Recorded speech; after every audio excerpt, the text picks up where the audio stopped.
Good early afternoon, Facebook. It's like 1 minute before 12. Um, Hope everybody's doing all right today. Uh, Today is an important day for me, um, my brother, um, my aunts, my cousins, you know, um, people who knew this woman, the lives she touched, um, how impactful she was for me. Um, the subject I've been battling with trying to like, do I want to do a podcast on this? Do I really want to talk about this? Do I really want to go into this? Because it's one of the hardest days that I struggle with every year. I struggle. Um, I made a post about her to this morning. Um, when I talk about her, uh, I have to be as real as possible because that's just the type of woman she was. Death changes you, and I've had friends die who were close to me. I've had friends die at an early age in my 20s, um, who I didn't get a chance to just experience them things, watch them have kids. I have kids, our kids play together. I mean, death just comes at so many different ways. And death, it death is a part of life.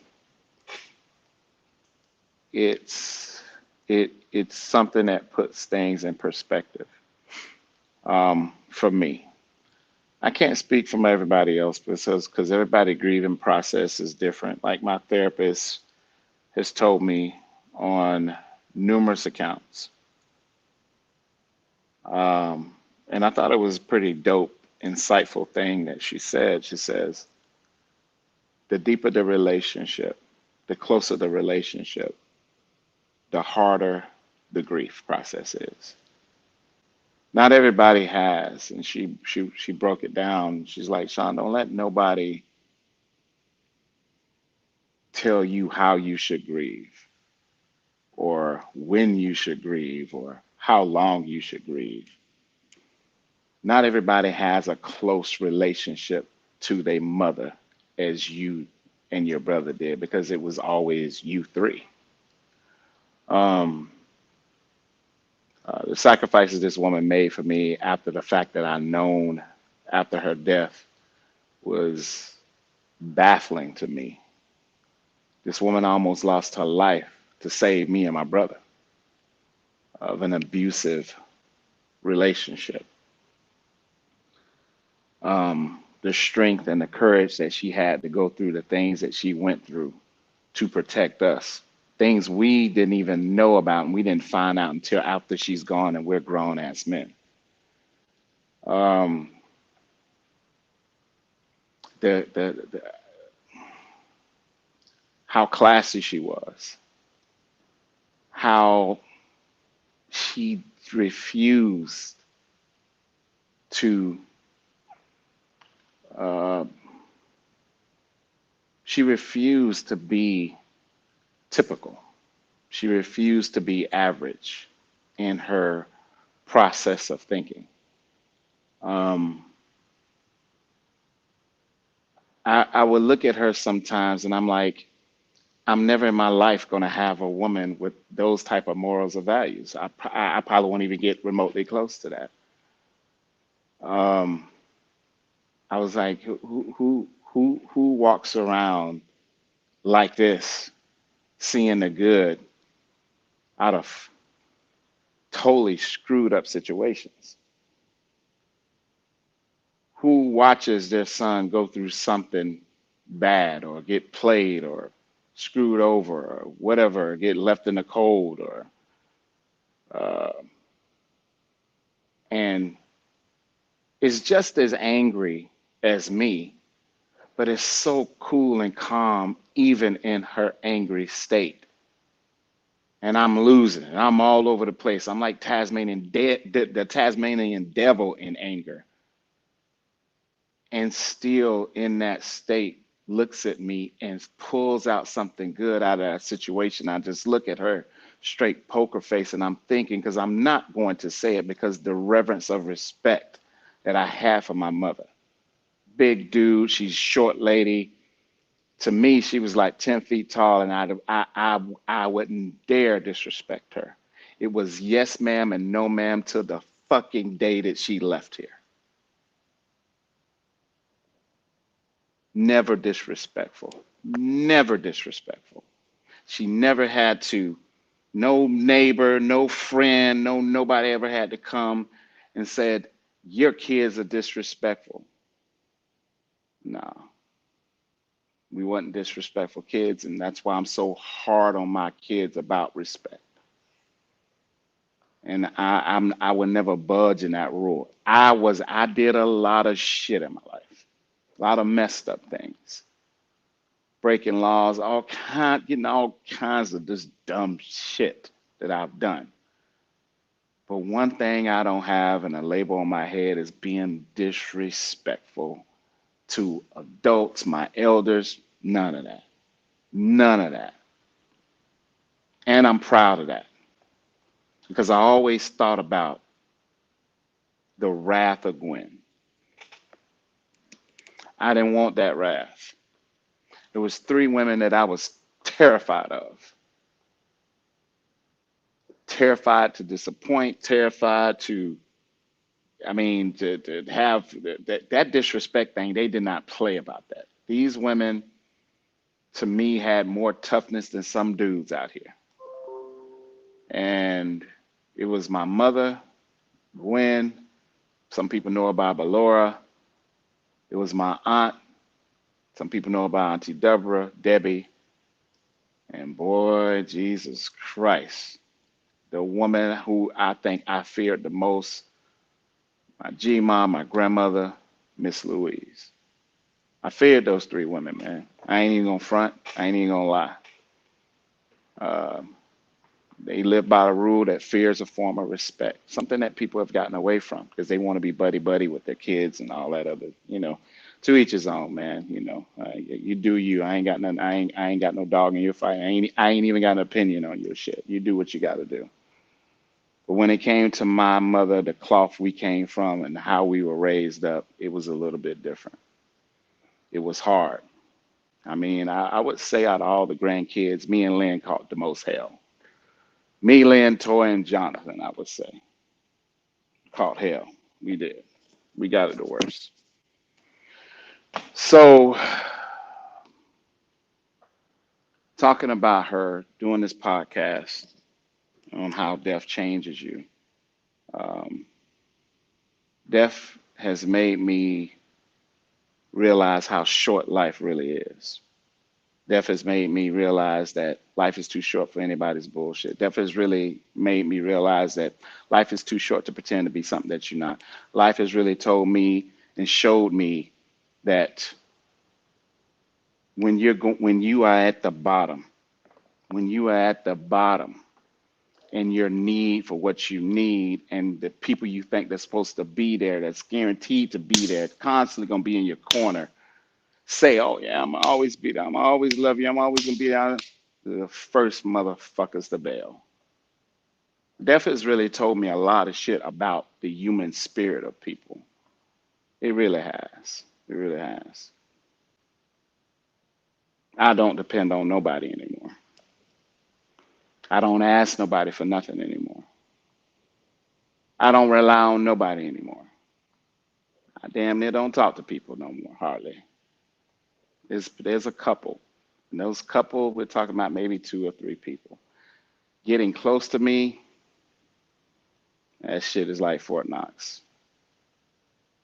It changes you.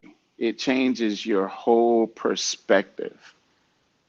And I went back to that rule. That rule my mom used to say, a private life is a happy life. No, not everybody deserves a seat at the table of your private life. Make them earn that shit. And that's just where I'm at. And I'm not going to change that because you just you being burned and you go through shit and you be like, man, what? This is what we doing. We ain't better than that. You think that the relationship and the dynamics and your friendship in within tail of the relationship, you think we not better than that. So we're just gonna air out our bullshit for the whole world to see. That's what we do. Death just changed me. December 2018, 2019, them years is just them two things. They just gelled together. So much loss in such a short period of time, which I still don't understand to this day. And this maybe it's not for me to understand, but death changes you. Death has made me more of a recluse. It's made me like I don't want to lose nobody, So I don't open up or get close. I shut down immediately. When I sense any type of bullshit, I immediately shut it down. If that post that I posted about my mom and the words entailed within embodied within that post, it is exactly, it's true from beginning to end for me. It's true from beginning to middle and the end for me. Everything I said about her, 100% true. She was the type of woman who didn't interfere in me and my brother's business. She would tell women we dated or married to, is like, my sons don't come to me with y'all's business. She would set women straight. That my sons ain't built like that. They not built like these average dudes, these duds that y'all normally deal with. They don't walk like these bitch ass dudes walk. They don't walk like these guys that do not divulge information. You have to earn that shit. And people just think you just an open book or whatever. No, she the things that me and my brother went through, a lot of people don't even freaking know about. So you think you don't know shit. You really don't. And to get to know me and especially get to know my brother, you have to earn, you have to, now you definitely have to earn it. You're gonna have to earn that. So, people's like, oh, Sean, you open up. I said, listen, man, I let social media know a little bit. They don't know everything. They don't know me. Social media don't know shit about me. They know a little bit. I don't really fuck with people. I don't be out there social. You don't catch me out there. Dude. I did all that. I did all that young dude shit in my 20s and my early 30s, man. I've done most things and do's and done in 10 different dudes in 10 different damn lifetimes. So I'm not entertained by what you're entertained by. I've already done that. Party like a rockstar, lived a life and all that stuff, done this stuff, seen the world, been a different. I've done what you've done. By the time you get 45, I've done what you've done in your life like 3, 4, 5 different fucking times. So I'm not moving like everybody move, and death just changes your whole perspective depending on the dynamic of the relationship of that person that you lost. People think that you're the same dude. I'm not the same person. I'm a shell of my former self. It's almost damn near like a clone. You are talking to me like the same, but the words that you are talking are falling on deaf ears because that's old. I'm not interested in the old shit, old conversation. I'm not interested in you 21 questioning me. No, dude, I'm not doing that with you. When people get on my nerves, I just shut down on their ass. I'm like, I'm not going back and forth on you. I'm not. Death just changes you, man. Death has made me damn near so 0% tolerance of anybody and they BS. I'm not finna, dude. I mean, I spare myself the back and forth with you. I'm just not rolling like that. Death changes you, and I've struggled pretty much all week because the closer it gets to the 30th of December, I start just, for me, not looking forward to it.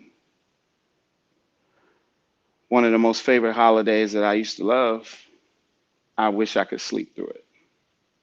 I wish I could sleep through Christmas. People are like, what are you doing for New Year's? I'm like, motherfucker, have you even listened to or even seen what I've been through in the past 2 years? And you asking me about Christmas and New Year's. Christmas is for my kids. It ain't fucking for me. I don't celebrate it. I don't look forward to it. I look forward to seeing their faces light up, but it's not for me. If I didn't have Jordan and Giselle, I would sleep through all that shit. You make the sacrifices for those that you love. I've lived my life. If I would be gone tomorrow, I'd be completely and utterly satisfied because I've done so much in my life. I've seen a lot. Death just it changes you. It just changes you. And everybody's got their opinions and their judgments or whatever. It changes you, man. My mother was somebody who I didn't tell a lot to, but we just talked about life shit. We did a lot of talks about just life, and I was just interested. I always used to ask, Mom, how was it to grow up? How was it like to grow up in your era where women and men really truly 100% respected each other? How was it like to not have this social media shit brainwashing people? How was it like not to have text messages and just all this nonsense, that you think things are better and it just gotten worse. She was like, son, it was peaceful, it was real. Um, you damn near could sleep with your door open. She said it was just genuine.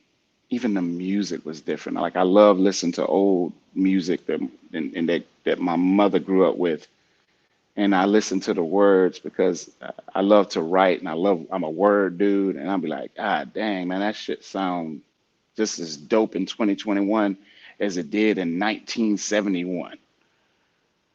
It's like, man, I said, man, they just, to me, they just had the best of everything, you know, beside that ignoramus racist bullshit, I probably would have been dead because I'd have knocked some motherfucker. I'd have been dead. I probably wouldn't have been dead. I told Mom all the time. I said, Mom, I wouldn't yeah.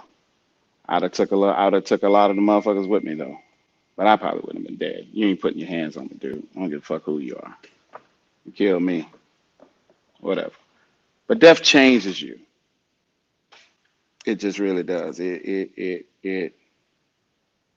just changes you.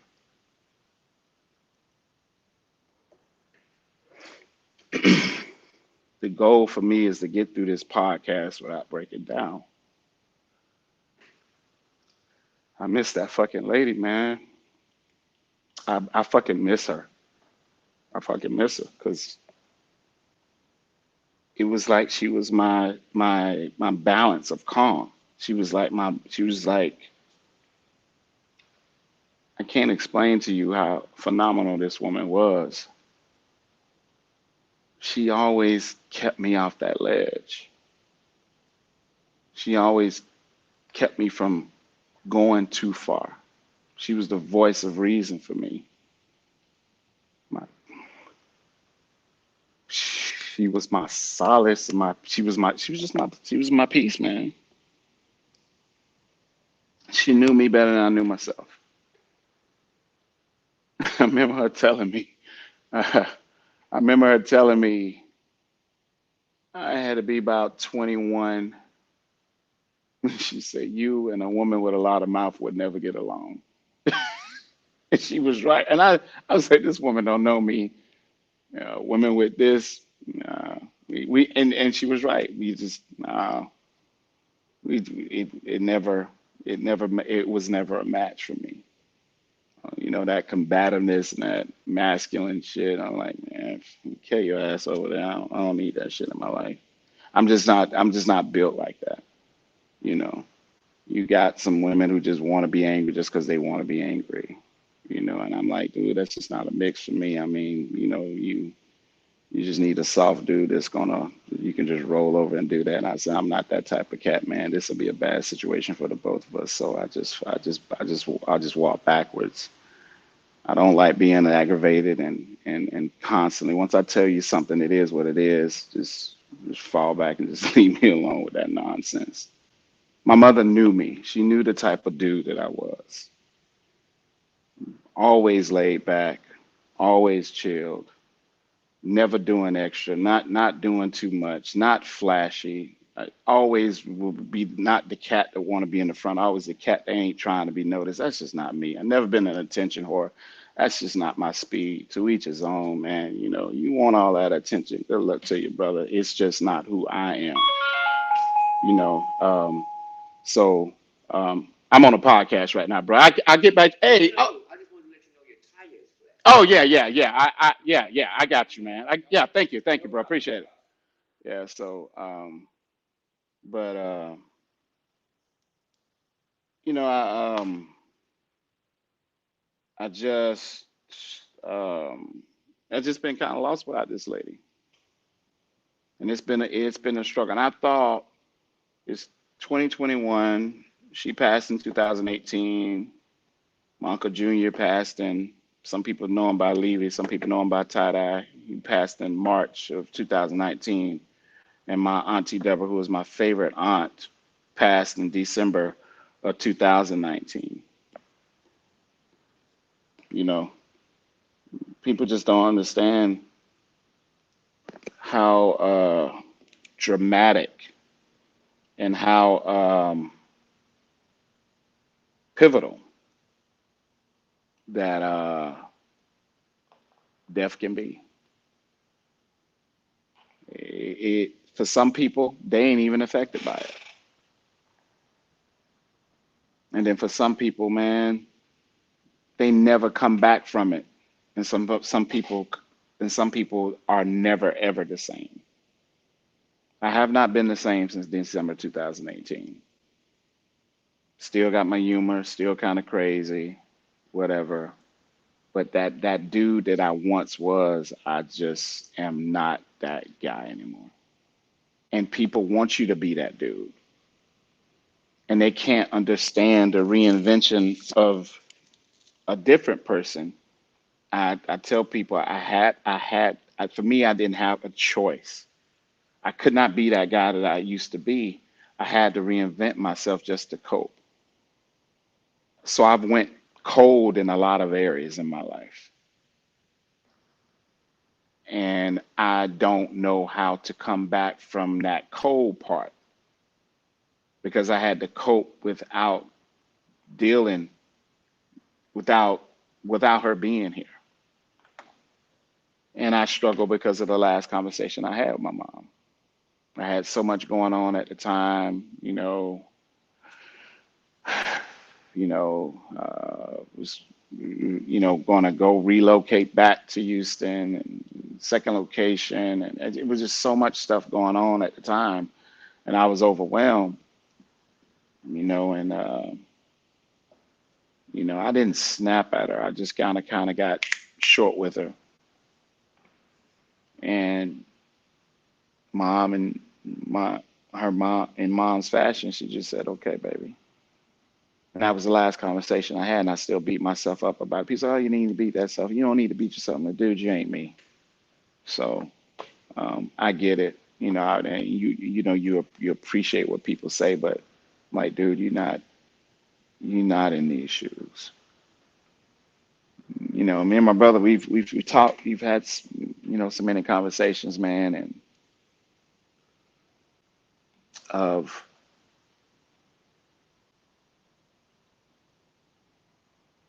things aren't always things aren't always what they may seem.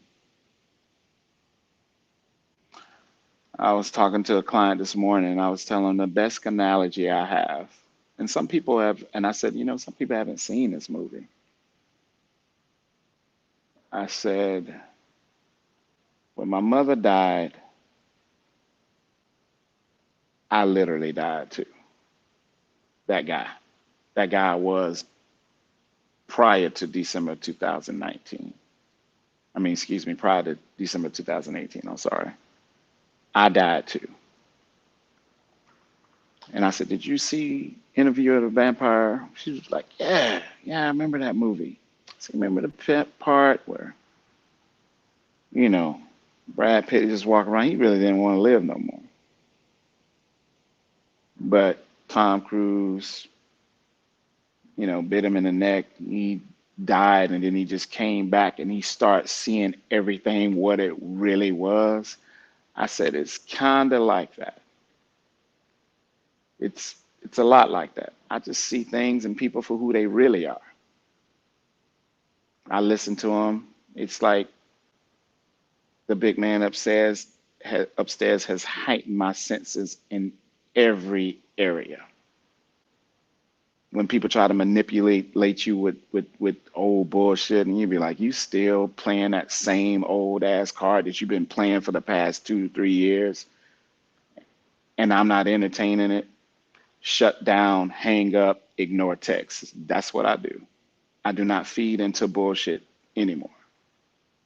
If you can't get on the level of just act right, we have nothing, no dealings with each other, period. I don't give a damn who you are, male or female. It doesn't matter. Death changes you. Um, and a lot of people won't understand a close relationship with their mother because some people have estranged relationships with their mothers. That she was a mother and my father, because he wasn't nowhere around. Dude can walk up to me right now, wouldn't even know what the hell he looked like. So he just was not around for me. So I couldn't imagine Jordan and Giselle not knowing what the hell I looked like, not knowing what I damn it looked like. Man, yeah, dude, you're a special kind of cat, bro. I just don't understand that. And people have asked me, "Oh, what did I said, "Dude, man," I said, "Listen, man, what am I gonna do for all these years? Have beef with this dude? I would just want to have a conversation with him, get to know him, man. Man, fuck the past, bro. I can't do. That's the problem with us, man. As people, we so caught up into what happened back then. What the hell I'm gonna do about what happened 30, 40 some years ago? People be crying over the milk spilt. Once the milk is spilt, you can't put the shit back in the carton. Once you scramble the eggs, you can't unscramble it and put them back in the eggshell. It is what it is. You got to move on. My mom used to tell me that all the time. Sean, what's done is done. Why hash? Why keep rehashing? Why keep beating it down? And she said, baby, stay away from people that do that to you. Some of the best advice. That's why I don't do it today. That's why I don't rehash. If you mess up with me, you tear your drawers with me, so to speak, we gonna talk about it. We gonna rectify the issue. And where we rectify it at, we leave that shit right there. We ain't talking about it tomorrow. We ain't talking about it next week, next month, next year. You keep bringing that junk up, all I'm gonna do is adjust accordingly, put space between your dud ass, because eventually I'm on the way out anyway. Because I don't have time to be going back and forth with you about shit that it's done. I can't undo it. Be a real man, be a real woman, get the hell over it, and move the fuck on. Why are we constantly rehashing stuff that happened 2, 3, 4, 5, 6, 7, 8, 9, 10, 11, 15, 20, 25, 30 years ago? Go on to Dr. Phil's show and talk to his bald headed ass. I mean, what you want me to do? I mean, it's done. What do you want me to do? Go on Oprah show. I mean, express your feeling, whatever you got to do. But I can't do anything about what's done. My mom used to tell me all the time, Sean, you can't undo what's done. Once it's done, son, it's done. You got to live with the consequences of your decisions and move the fuck forward. If they choose to stay in the past, leave they punk ass right there standing. Because all they're going to do is keep dragging you down, beating you up, keeping over your head like a mistletoe, and keep bringing up and dreading up old shit all the time. That gets redundant after some point.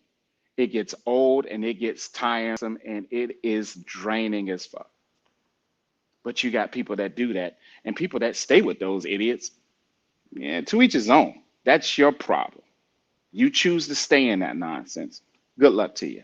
I can't do it. Life is too short. Again, death changes you.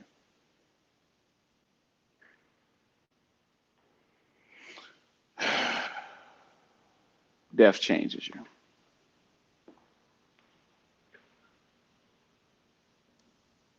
You know, I spoke with my mom when I spoke on her today, and I spoke on, um, just, about my dad not being around, you know, um, the classiness of this woman is all the years I've known this woman, she had not one bad thing to say about that dude, period. She may have thought it, but she never voiced it out of her mouth. Nothing bad. I never seen her trying to chase down from a dollar, nothing. Did it on her own. I never seen her plotting schemes on a dude and manipulation. None of that nonsense. And that's why I say, ain't never gonna have nothing. I would never have nothing like that in a woman, like not like that. Never, never. I mean, was big on how a woman should treat a man, how she should listen to him. She was big on how she's got to be his peace and never his war, no matter what the damn situation is. I was like, they don't make them like that no more, man. Not like that. Not like that. Not like that. She was big on a man shouldn't have to fight all day. She said a black man got so much strikes against him, and then he got to come home and fight with her. He's got to deal with so much bullshit in the world, and then he's got to come home and deal with that bullshit. He's got to go deal with everybody in the world not caring about him, and that one at home pretending to care about him because her attitude is shit. I miss that woman, man, because she told that shit like it is. I miss her. I miss her because she said, I miss having to talk. She said, oh, you care about this chick? Yeah, mom, I care about her. I think she's the one. Oh yeah, Sean. All the women, yeah, every woman you meet is. I guess you used to think you think is the one. You young, you don't know what the one even means. She said, bring him to the house. Let me put my eyes on him. And my mom told me this, and I never forgot it. She said you can tell a lot about how a woman feels about a man based off how she looks at that man. That was the dopest shit ever. And I always have watched it with other people. She said, you want to know what's going on between them two? Watch how she looks at him. Watch how she looks at him. You want to know what's going on with that dude? Watch how he looks at her. Tells everything, tells the whole dynamic without you even asking a question. That's real shit.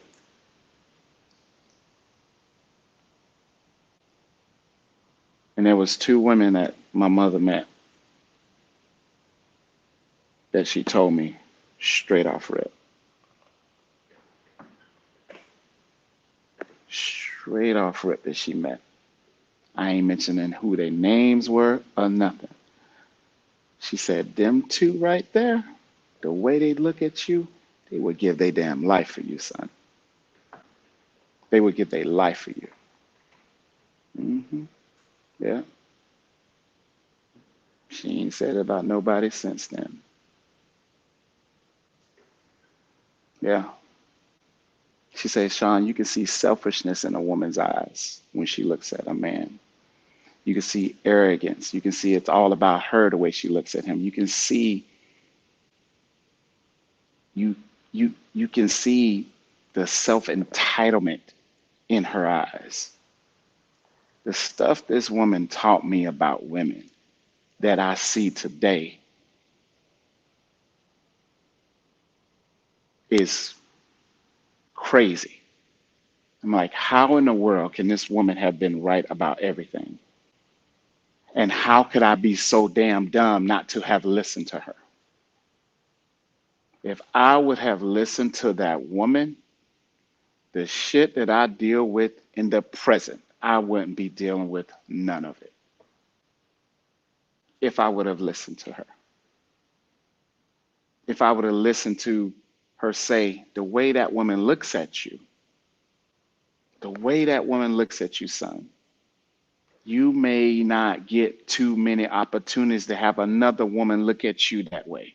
But when you are young, and this is for you young fellas, when you're in your 20s, man, you think you're invincible. All young people, yes, you too. My mom, young people barely know what they want to do as much as they change their underwear from one day to the freaking next. What the hell do you know? I remember having conversations. My mom looking at me like, boy, I've been on this earth way longer than you. How you think you even know more than me? Which would kill the conversation because I didn't have nothing that I couldn't refute it. I ain't got what I'm how I'm going to rebuttal. Is she lying, Sean? Is she the 121? Or is it you that's 21? I can't I wasn't that young and dumb to try to be like, well, mom, no, I couldn't come back from that. And she was right. She said, boy, I've been on this earth longer than you. I know this game. I know how this thing works. I'm trying to tell you. But you young people can't tell you. You can't tell young people nothing to this day. Same thing. Ain't nothing changed. Ain't nothing new up under the sun like the good book says. It's just the years have gotten older. If I would have listened to that woman, and God knows I wish I'd have listened. I wish I had the thought process now that I have now. I wish I had it in my 20s. My life would have turned out so much differently. You know, it would have, you know. But I just missed my talks with this woman. I went on the phone because I've saved all her voicemails. And I went and I would listen to her voice. I just want some days I just want to hear her voice. And she's like, Sean, it's your mom's. I'm calling to check on you, baby. Make sure you're all right. Make sure you're okay. Call your moms later, son. I know you're busy, but call your moms. You know, I'm busy chasing that dollar, trying to chase success. It's all about the money. You know, back then I was falling behind society, on that society bullshit, following behind this and that. Because society can brainwash you into believing anything.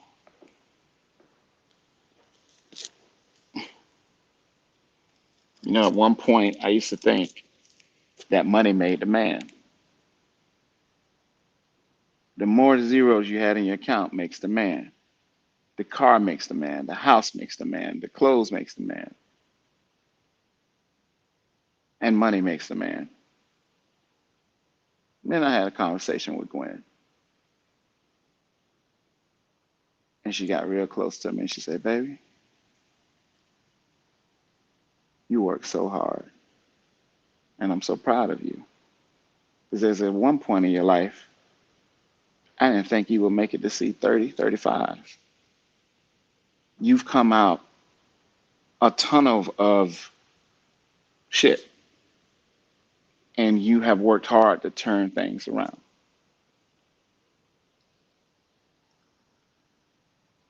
But if any woman makes you feel like you're the only measurement of you or value is what's in your pocket, what you drive, and what's in your bank account, son, or the type of house you got, that's a little girl. And you need to stay away the hell away from little girls. Because there's plenty of women out here with little girl mentalities. You need to stay away from women with little girl mentalities. You need to stay away from women who are weak-willed and easily influenced by society's standards.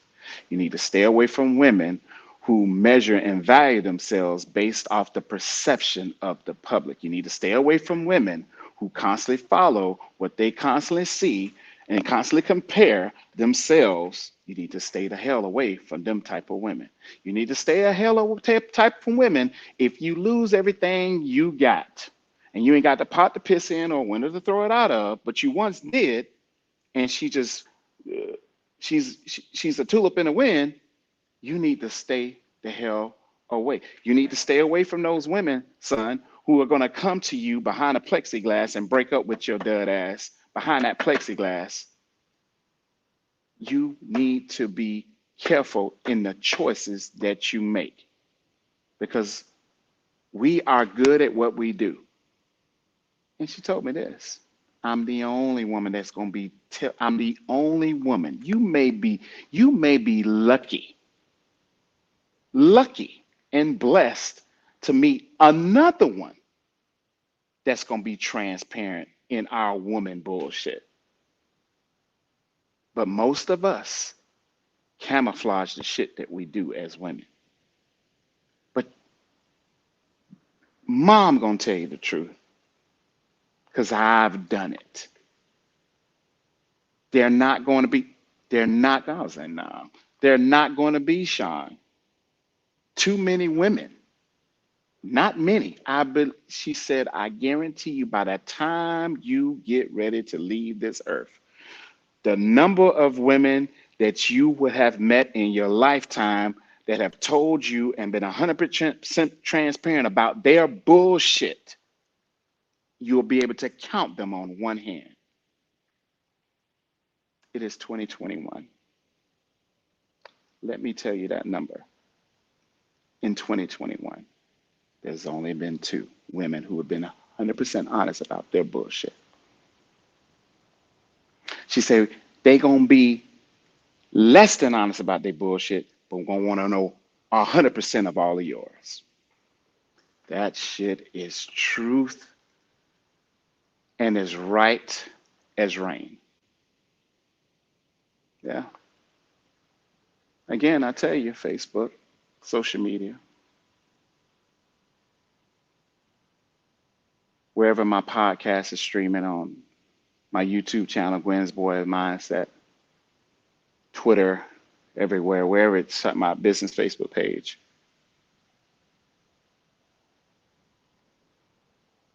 Two, that's it. And I found out shit after the fact on the rest. Yeah, man. Yeah. That's sad. It's sad that she has been that right in my life and I never listened. I started listening to her more in depth than I did when she was alive. And I regret it because my life could have been a little bit different if I just would have listened. You ain't have to be, fellas, young man, you ain't got to be born with a silver spoon in your mouth. You ain't got to be born in the suburbs. You ain't got to be born with rich parents. You just got to be born with a keen insight to listen to wise people. So the things I went in my life, That shit was on me. I made the decisions by not listening because there's nothing that woman has told me has never been wrong. And I've seen it after the fact. She's right again. She's right again. She's right again. She's right again. Even in death, she's right again. She's right again. She has never been wrong about nothing. She ain't never been wrong about one thing she ain't never been. She has never ever been wrong about women. Period. Period. She been 100% right. Dead on point, accurate. Whether it was the 80s, the 90s, the 2000s, that woman has been on point about females. Why? Because she is one. She is one. She is one. She she she told me. She said, "Baby, you'll be asleep, and we'll be plotting on you. And while we'll be plotting on you, looking at you sleep, plotting and planning while you sleep." Hmm. Yeah, been there, done that. Hmm. Yeah, we gonna play victim better than any Oscar nominated actress in the world. Hmm. We gonna make you know or let you know it's always the dude, and we have been picture perfect. Yeah, we do that too. If one thing I could go back and tell my 20 something year old self, I would give him one word: listen.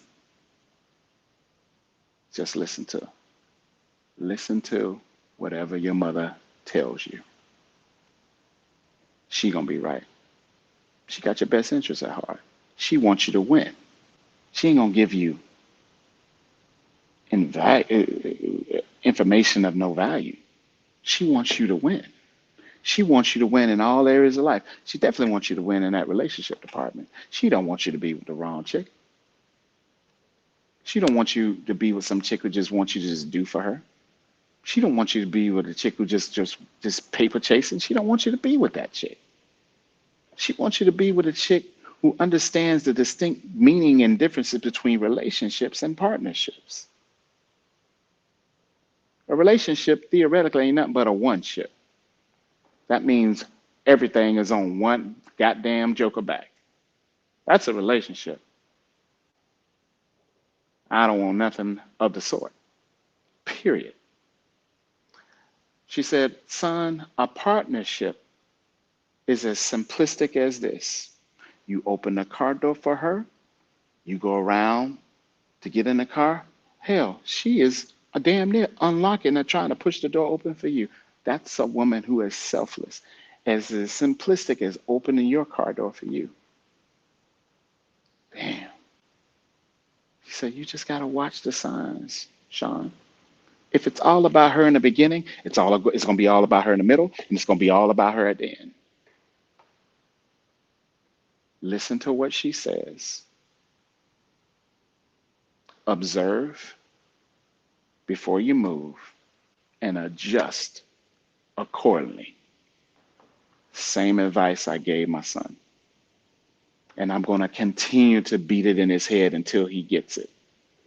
Hopefully, he is wise enough to get it at an early age than a later age than my dumb ass.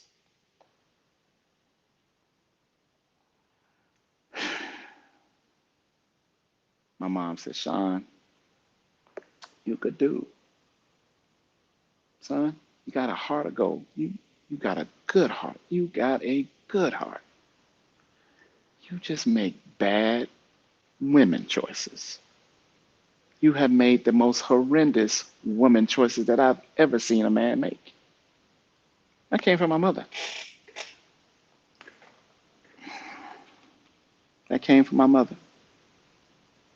The last time my mother told me that, I had to be in my 30s, I want to say. Or was I in my 40s? It was one of those. She said, you just make bad, your woman choices are horrible. Hmm. It is. She's saying, I don't know what you do. What do you do to these women that they always calling me?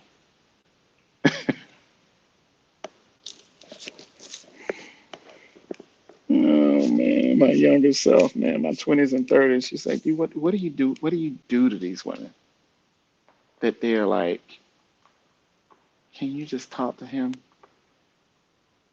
And I'd be like, and my mom would be like, son, I have to tell him, baby, my son don't come and talk to me about y'all. She said they are baffled. Because they just are used to being with guys who just tell who are mama's boys who just run and tell their mama everything. Mm. My mom has always told women when something goes down with either my sons, I always found out after the fact, not during, not in between, not at beginning, and not at the end. When the dust is settled and it's already done, I find out after the fact. That's how not, that's how much my sons do not come and talk to me about their personal business. They're men.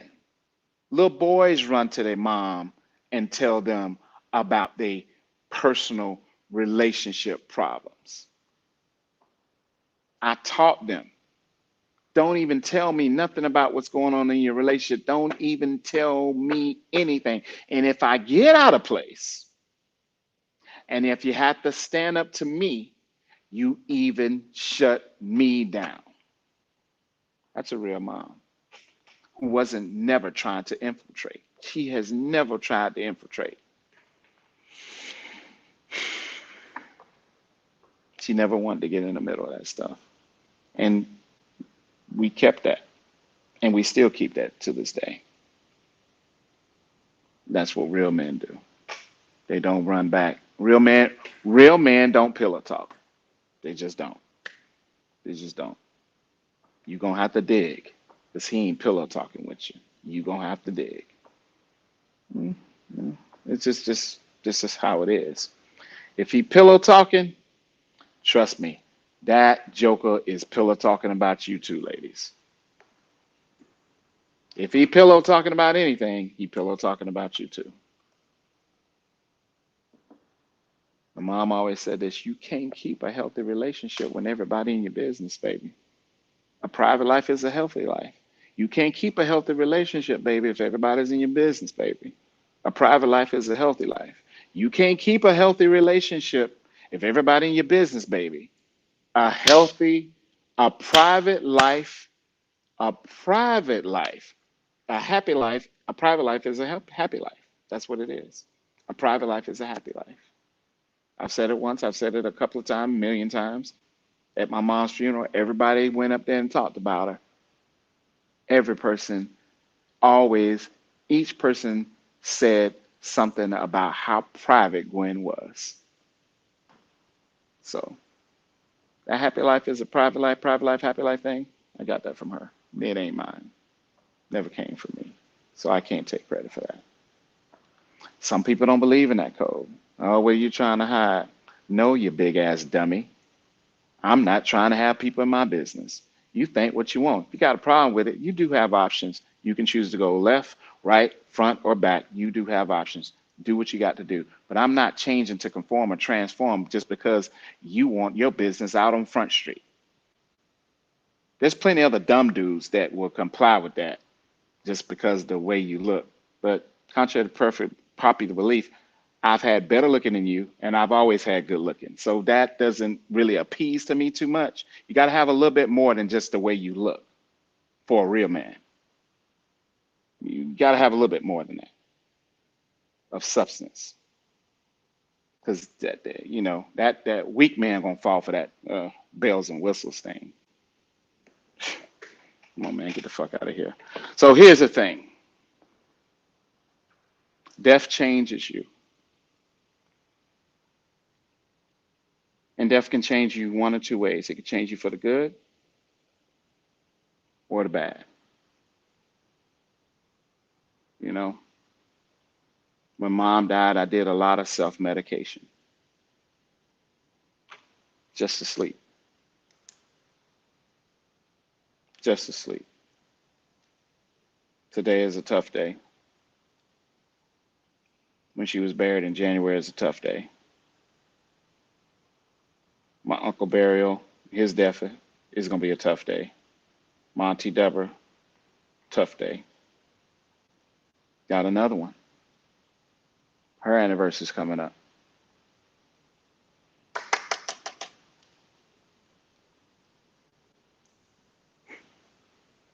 Man, y'all don't understand, man. Y'all don't understand. The only way to understand death and what people are going through and what they're coping with through death is you have to experience it to get it and to understand. You can't even fathom what I'm talking about if you haven't if you have not experienced it. And I tell people, I hate to say this, and it's sad. It's inevitable. But one day my son and my daughter is going to experience this with me. We all gotta take that walk. But while you're amongst the living and you dealing with some type of grief, somebody right now is dealing with the death of a child. That's a hard one too. Dealing with the death of a mother that they was close to, a father that they were close to, a husband that they was close to, a wife that they were close to. Death changes you, man. And some people don't come back from it. Death changes you so much. Death can change a couple if they not strong enough. Instead of coming together, it puts a wedge of and they put them apart. Death changes people's attitudes. They mad and angry at everybody. Their attitude, they treat, they t- they can have the best thing in the world and they talking to it like it is nothing. They coping through so much in death in their head, they don't even know how to interact with people anymore. That's something that I fight with. I struggle with that. For me, I battle with having people close to me because I don't want to lose nobody else. That's something my therapist dug up out of me. hmm He said, you don't, you really struggle getting close to people because you don't want to lose nobody else that you're close to. I said, no, I don't. And she picked that up through certain key words that I was saying. When you get a good therapist, man, who's really good, I mean, who's really, really good, boy, they can pick that stuff out and tell you exactly what it thing means. And I tell people, you think you so strong and you can do certain things. Listen, I ain't met nobody mentally strong as me in the present. Well, yes, I have. Yes, I have. My boy Brandon. My boy Brandon Floyd. Yep. My brother. Them two. Them two jokers are mentally strong. So the only two jokers I know like that. But majority of people aren't that mentally strong. When you're mentally strong and you struggle, that's when you know that shit is challenging. The thing about mentally strong people, you can't see what they're going through on their face because they camouflage it so well. They are masters of compartmentalization. So you don't know, you may think you know, but you really are so off base. Mentally strong people they are masters of compartmentalization. They know when to separate shit and they know when to bring shit together. They know mentally strong people are the most focused, disciplined people. When they got a task, it's almost like they tell everybody, shut the hell up. I got to focus on this right now. And when they focus on that, the things that they are compartmentalized and put in their own individual boxes, they will get to them after they're done with that task. That's why people who don't, That's why people who aren't mentally strong and have no compartmentalization issues of being able to compartmentalize shit don't understand mentally strong people who are masters of compartmentalization of shit. And that's the disconnect because you're mentally weak. You've been mentally weak all your life. That person's been mentally that person been mentally strong since the age of fucking 5 because that's what they were born into. They were born into a situation that they had to be mentally strong or they wouldn't be here right now. The stuff that they went through, molestations and shit like that. You have no fucking idea. You just fucking think you know. That it takes a mentally strong motherfucker to deal with some of the shit as a child, to grow up into an adult and still be compartmentalizing shit and still coping and still making motherfuckers happy. And then the weak motherfucker can't deal with shit as a fucking light bill being unpaid. You have no mental strength and don't have no idea how to change your mental weak narrative because you're so accustomed to being mentally weak.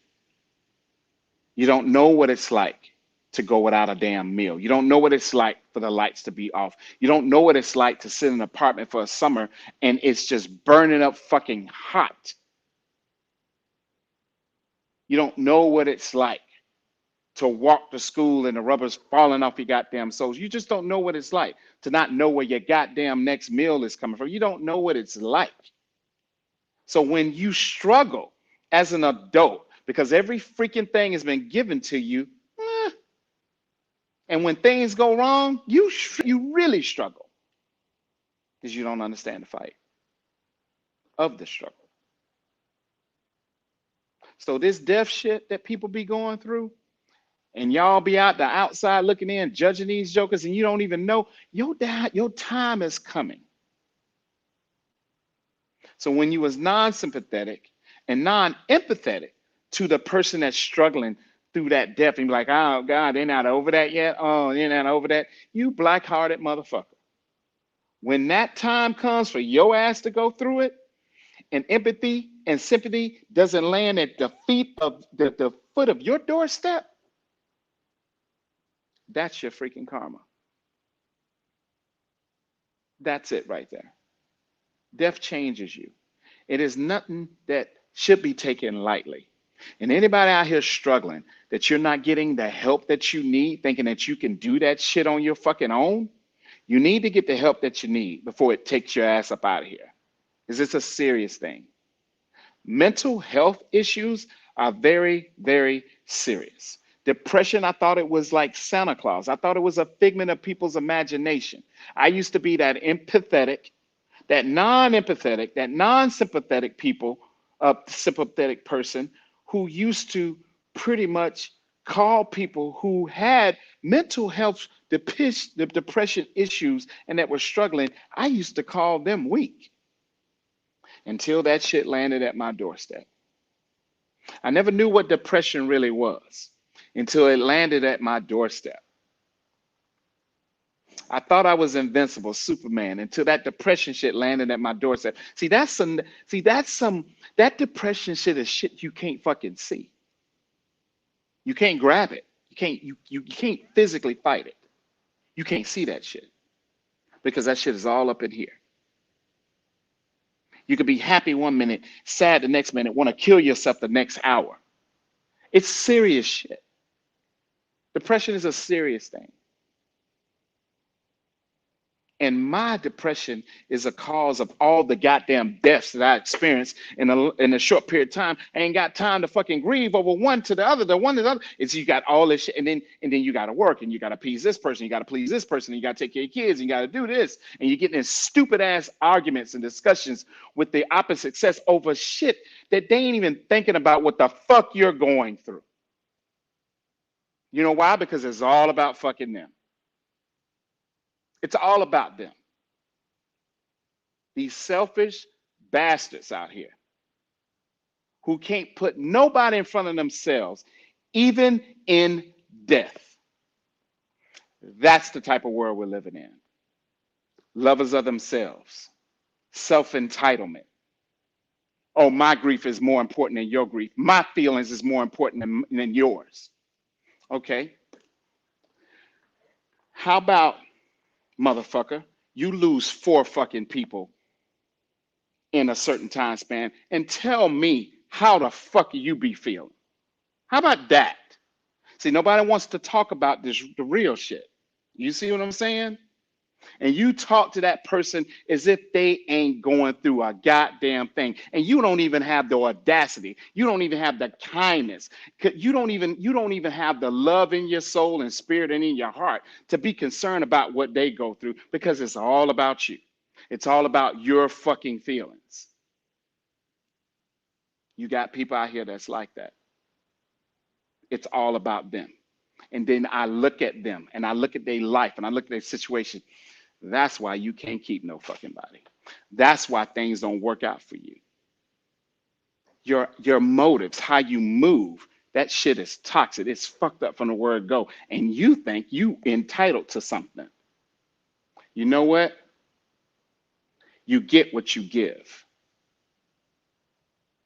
And I'm not talking about intangible. You get what you give in energy. You feel me?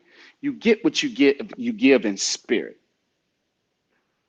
You get what you give and what you say out your mouth. This has nothing to do with fucking tangible shit. These are simply simplistic matters of the heart and mind and the soul. You get what you give. You get what you give.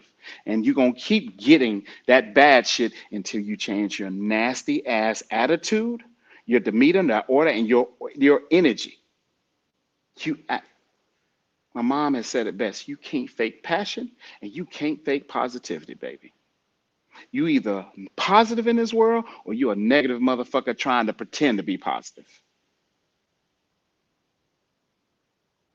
And who you are eventually is going to come out. You, that ugly, black-hearted person who can't keep a man, can't keep a woman, can't keep a marriage, can't keep nothing, can't keep a friend. Because you are fucked up inside. And you ain't even working to try. See, you have to work hard daily at change. You just can't work at change when you fucking just want to at your fucking convenience. No, you dummy. You have to do it daily. And change ain't change until shit is changed. You have to work at change every day, 7 days a week, every hour on the minute, every minute on an hour. You have to work at changing yourself for the better every single day, 365 days a year. There's no days off from working on change. You're a bitch to that man one day, and the next day you lovey-dovey with him. And then you're a bitch back to him the next day. The next day you lovey-dovey with him. He don't know what he's dealing with from Monday to fucking Sunday. You curse her out and treat her like shit on the day. You love her the next day. You treat her like this. Da da da.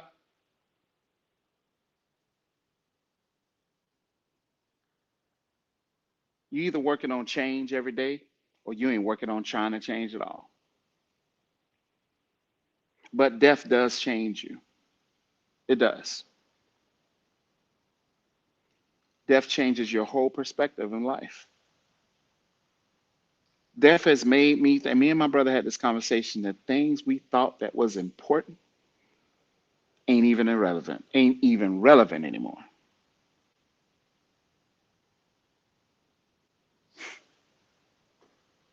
Relationships, money, uh, everything I thought that was just so fucking important, that shit has no relevance.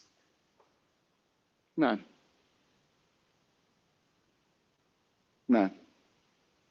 One. All right. Whatever. It's at the point.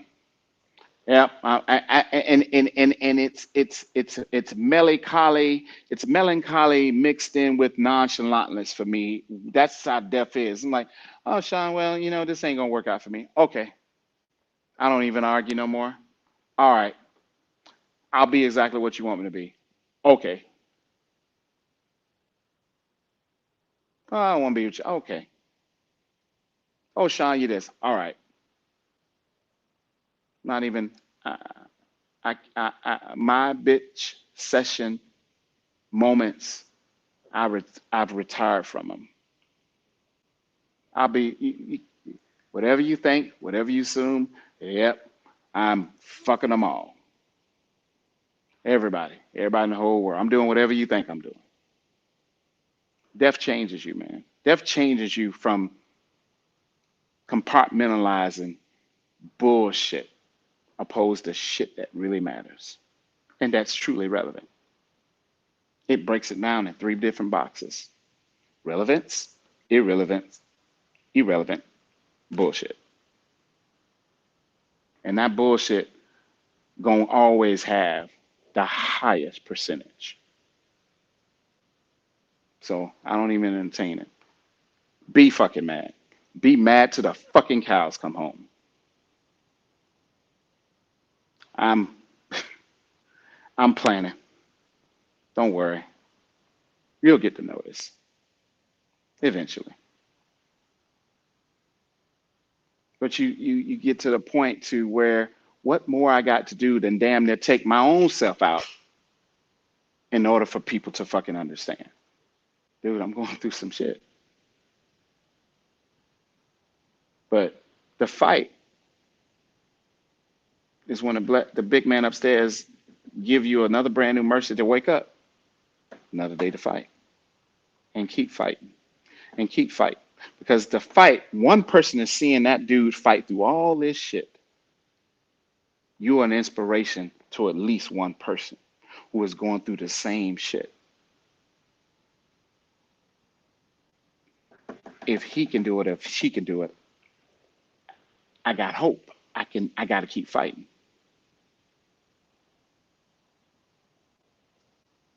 That's it, man. I miss that lady, the first woman I ever loved, the only woman who's never turned her back on me, betrayed me. She was always close to the same person every day. I never had to guess who she was every day. Um, the one person who really communicated with me, she made me feel like there was nothing I couldn't do. She truly supported me. She was my biggest cheerleader, a true cheerleader. She believed in my hopes, my dreams, my conversation. She looked forward to it. That's hard to find in opposite sex of a person.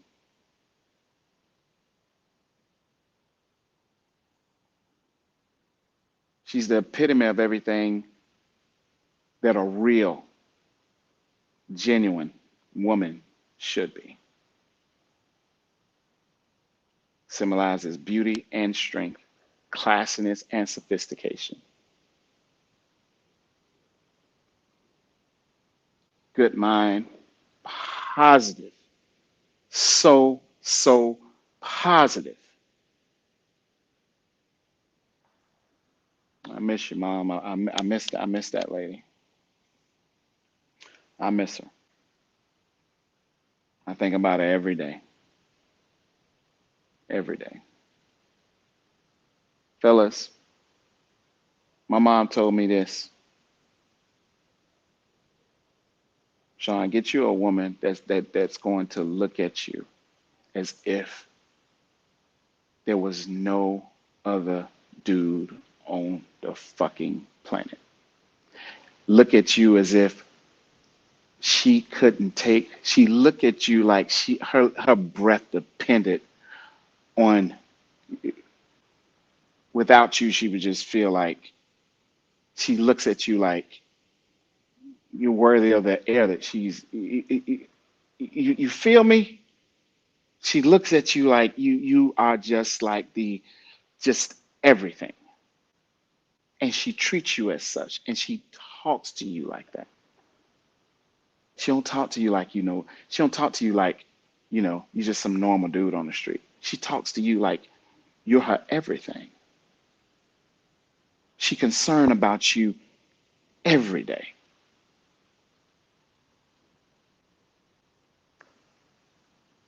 And it's 2021 shit, man. I wish, please, I wish I could click my heels and go back to 1989, 1990, grab me one of them, boom, call it a day, man. Just take all that information that my mom gave me and stored it in a file inside my mind. And when it was time for that next juncture in my life, I could take that file out and apply it to each era of my life to make sure that I make the right decision.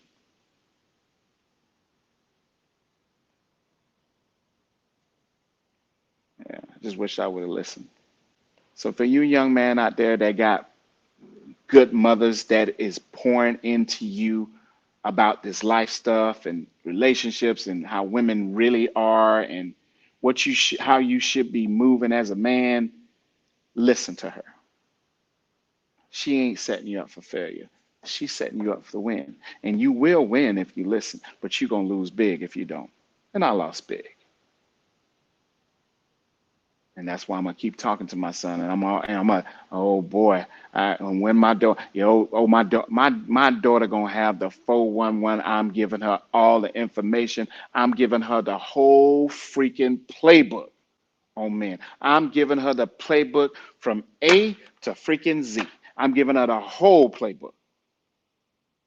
I'm giving out all my dirty laundry. She gonna have the playbook, and I'm like, look for this, look for that, look for this, look for that. She gonna be set up. She gonna, no, no, no. My daddy did that bullshit right there. No, you gonna have to come better than that, my son.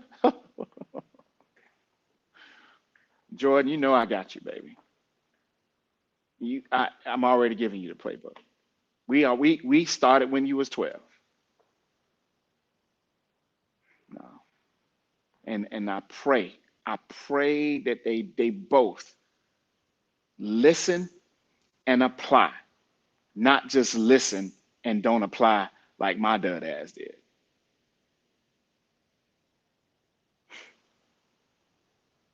Man, the wrong one gonna bring you hell, and the wrong woman will bring you hell, and the right woman ain't bring you nothing but heaven. I'm telling you. I'm telling you. The wrong man bring you hell. The right man bring you heaven. I'm telling you. I'm telling you. And women, you got a man that communicates with you. Boy, you really got something. That's even hard to find because jokers don't want to talk today. That joker communicating with you, concerned about you. All right, you gonna you. There are women out here who gonna that's on the verge of losing a good man all because their attitude alone, and vice versa with a man. He on the verge of losing a good woman because of his attitude alone. My mom taught me at a young age, attitude will make or break shit in your life. For real. For real. That's real talk. But I gotta go. I got a consultation over the phone I gotta do. So, but like I say, thank you guys. I didn't even do my introduction. I'm a little off today. Thank you guys for tuning in to my podcast, the No Judgment Zone with me, Sean Taylor, discussing topics with no judgments. You can follow me on my FIN page. My podcast today was solely dedicated to just my mother. This podcast is in remembrance of her. My FINP page, for Imperfect Non-Judgmental People, is in remembrance for her. My YouTube channel, Gwen's Boys Mindset, is in remembrance of her because I'm just trying to keep her memory alive. Everything's based off 100% transparency, rawness, real stuff, stuff that people don't want to talk about, stuff that makes people uneasy, uncomfortable conversations, straight off the dome, straight off topic, nothing on script. This is not a debatable thing. These are just thoughts. These are things I'm telling you. Listen, I only speak on what I've experienced because a man or woman's uneducated experience is only as great as the knowledge is of the subject. So I'm not pissing down your back telling you it's rain. This is just true shit. Some people it may ruffle feathers. Some people ain't gonna like it. Well, you're entitled to like what you don't like or dislike or say what you got to say or whatever. You know, it is what it is. But I'll start judging people once I'm perfect too. But since I'm in no, like I always say, since I'm in no danger of ever becoming perfect, you'll never have to worry about this brother judging you. Y'all stay up, man. If you got somebody that you know that's struggling and is dealing with somebody that they lost close in death, whether it's a husband as a wife, or whether it's a mother as a father, or a child, or an aunt that was like a mother, or uncle who was like a father, reach out to those people, man. Reach out to those people, man. Just let them know that you're thinking about them. You know what I'm saying? It's nice to be important, but it's even more freaking important to just be nice to people. Attitude is everything, along with your mindset, man. A lot of people are where they are in their life, and they're gonna keep losing in their life until they change their mindset and their nasty attitudes. We all are going through shit, but just because you're going through shit don't mean you got to treat everybody like shit or talk to people like shit. Remember that. I'll catch you guys on the flip. Peace.